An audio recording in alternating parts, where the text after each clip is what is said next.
Alright guys, welcome back to the sawmill. It's Thursday. It's a windy day up here at the mill, but it's not raining. It didn't rain yesterday, and it's not supposed to rain for the next, I think, 5 days. Amazing. Finally get some stuff done up here with no rain, finally. So this is going to be a quick video today, guys. I got a short walnut to finish up. And this should be a good one, friends. It's a crotch log. We should have some nice crotch figure right in here under the bark. It's about 4 feet long. I think the mat's width right here is about 20 inches. Down here we should have a fresh cut in, and we do.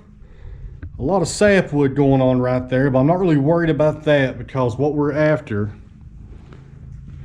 is this figure hiding in here. These short logs, friends, are always a pain. Had to put a 2x4 in here and a little piece of shiplap to get it wedged in here with the clamp. So what I'll probably do is come in here and make my first cut on the top, get a flat surface to work with. We'll flip it 180. That way I can slide it back and forth and move it down the rail just a little bit here and catch this other rail.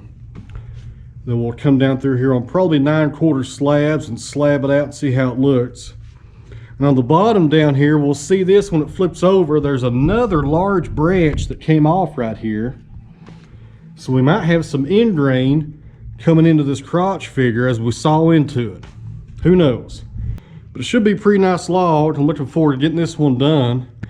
And in the next few days over there, if you can see through the sun there, it's kind of backlit a little. Next up, we have a magnolia log. And then behind it, there's 3 butternuts right behind it. And on the sawmill today, friends, we're using a Wood-Mizer double hard 7° 045 blade. This one's been on the sawmill for a while though, guys. It's getting pretty dull. I'll probably have to go kind of slow today so we don't make any waves in our cuts. If you push a dual blade, you'll definitely start having some waves in your board, so you want to take your time.